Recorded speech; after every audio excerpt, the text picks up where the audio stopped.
خواب میں ہڈی دیکھنا، خواب اور اس کی تعبیر۔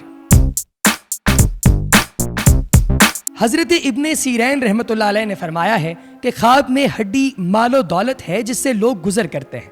اگر خواب میں دیکھے کہ ہڈی ملی ہے اور اس پر گوشت بھی ہے تو دلیل ہے کہ اس گوشت کے اندازے کے مطابق خیر اور مال پائے گا، اور اگر دیکھے کہ ہڈی بغیر گوشت کے ہے تو دلیل ہے کہ اس کو تھوڑی بھلائی پہنچے گی، اور اگر یہ دیکھے کہ اس نے کسی کو ہڈی دی ہے تو دلیل ہے کہ اس سے کسی کا بھلا ہوگا۔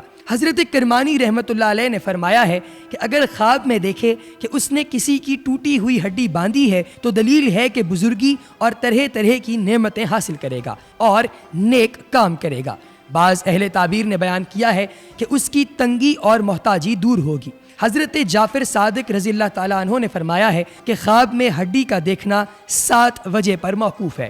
اول امید مال، دوم اقربا، سوم فرزندان، چہارم قیام کا گھر، پنجم مال، ششم برادران، ہفتم دوست اور شریک۔